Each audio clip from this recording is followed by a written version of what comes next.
कि 27 तारीख का एक फैसला है। 27 तारीख के फैसले के ऊपर ये सारे जजेस जो इसको 4-3 का फैसला कह रहे हैं उनके साइन हैं और उन्होंने साइन करके अपना ये इख्तियार रिकॉन्स्टिट्यूशन ऑफ द बेंच का चीफ जस्टिस के हाथ में दे दिया है। तो मुझे तो ये समझ में नहीं आ रही है कि तब क्या ये साइन उनसे अंडर प्रेशर लिए गए थे या उन्होंने उस पर ये साइन क्यों किए थे? फैक्चुअली इनकरेक्ट है, मैं आपको बता देता हूं। नहीं, ये फैक्चुअली इनकरेक्ट नहीं है। मैं 27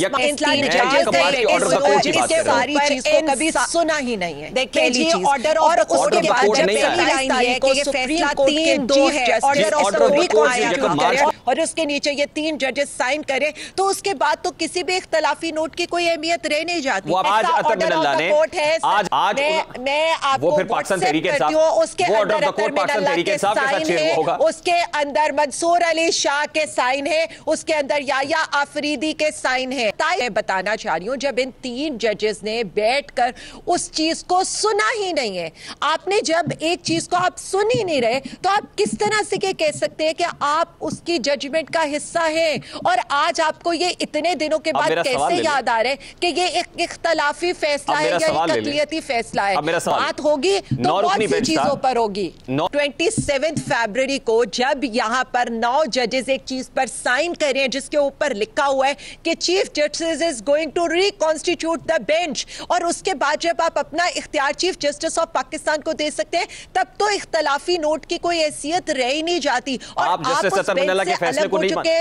27 फरवरी को ऑब्जर्वेशन कुछ भी नहीं होती। इख्तलाफी नोट इसी तरह से कि आज मैं ये कह दूं कि मुझे यहाँ पर बैठे हुए पैनलिस्ट आपने 8 बिठाए हैं, उनमें से 3 पैनलिस्ट आपके छोड़ के चले जाए और जो एक फैसला बाकी 4 लोग हैं, तो मैं ये कहूं नहीं, मैंने तो पूरी डिबेट का हिस्सा नहीं बनी थी। ये उतना ही सादा मामला है। अगर उनके इख्तलाफी नोट को मानेंगे ना, एक सेकंड, मैं जस्टिस अतर मिनल्ला की बात कर रहा हूं जो honourable supreme court of Pakistan के ऑनरेबल जज हैं और जजेस की तरफ से खुद ही अपने चीफ जस्टिस के ऊपर एलिगेशन लगाए जा रहे हैं। आपसे ये रिक्वेस्ट करती हूं, मैं उनसे वाकई ये रिक्वेस्ट करती हूं कि अगर आपने 27 फरवरी को आप और 2 और ऑनरेबल जजेस ने उस कोर्ट ऑर्डर के ऊपर साइन नहीं किए होते तो आप शायद उस बेंच का हिस्सा होते। आपने ये सवाब दी, जो वैसे ही सवाब दी चीफ जस्टिस ऑफ पाकिस्तान के, आपने 27 फरवरी को साइन करके आप 3 मोअज़्ज़िज़ जजेस ने चीफ जस्टिस को दे दी थी, जो आइडियली है चीफ जस्टिस की।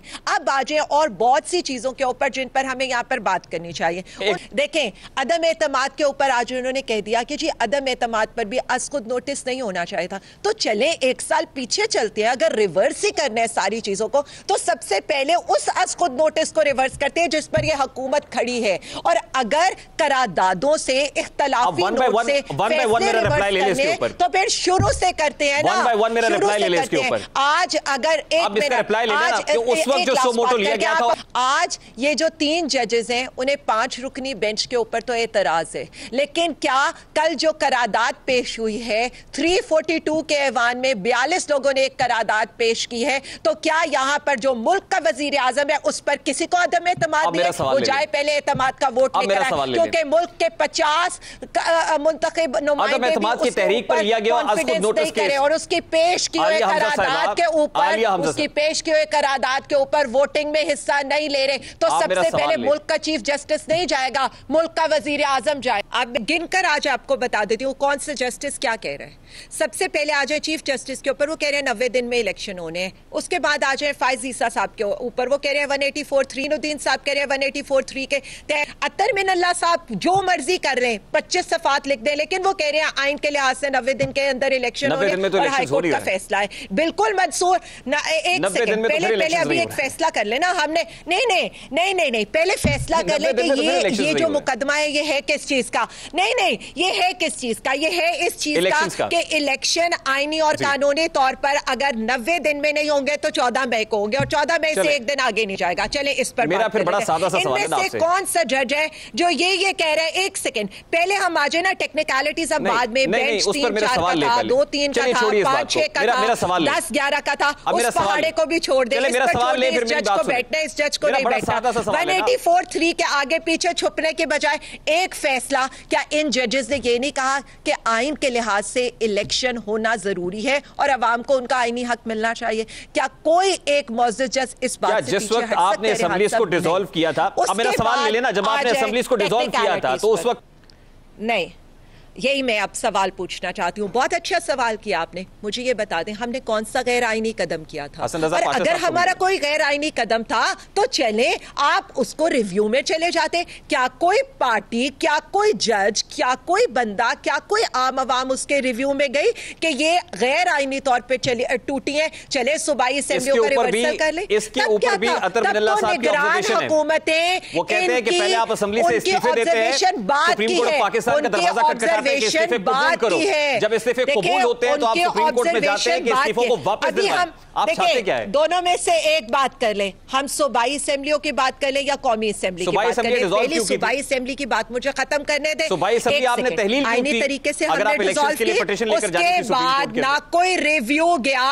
एक सेकेंड, हमें यही तो सबसे बड़ी बात है कि क्यों हमें ले जानी पड़ी। जब ये अवाम का हक है तो हमें अवाम का हक दिलाने के लिए तब भी सुप्रीम कोर्ट का दरवाजा खटखटाना पड़ेगा, और हमें वो हमारा आईनी हक है। अगर किसी को एतराज था वो रिव्यू में जाता, तब तो खुशी खुशी निगरान हुकूमतें लाई गई, निगरान काबीना, निगरान वजीर आला हम पे मुसल्लत किया गया, क्योंकि प्लान यही था। अब वो प्लान खत्म हो रहा है। अब आपको इलेक्शन, यही तो बात है। हमने इक्तदार को कुर्बान करके कहा कि हम इस मुल्क में इस इक्तदार का ये जो कब्जा माफिया है हम उसको निकालना चाहते हैं, और अब भी हम यही क्या फायदा हुआ आपको? आए बैठे कौमी इलेक्शन की बात करें, कोई फायदा या नुकसान नहीं। यही तो मैं आपको कह रहा हूं कि असेंबली डिसॉल्व की थी, क्या मरकज में इंतखाबात चाहते थे? लगाते थे। आज वो जमूर से भाग रहे हैं, जो अपने साथ ये कहते थे कि हम वोट को इज्जत देंगे, आज वोट को इज्जत देने से भाग रहे हैं। यही तो चेहरे थे, कहीं कोई रह तो नहीं गया कि जिसका जमहूरी और बदनुमा चेहरा अवाम के सामने ना। आलिया हमजा साहिबा आपने नहीं, कोई ट्रक की बत्ती नहीं है। ये इक्तदार का वो कब्जा माफिया है जो अकलियती फैसला बकौल इनके, हालांकि वो अक्सरियती है उसको नहीं मानता, लेकिन अकलियत मुल्क पर मुसल्लत है, और ये मुल्क के इक्तदार पे वो बैठा हुआ कब्जा माफिया जो अज़ाब की तरह मेरे लोगों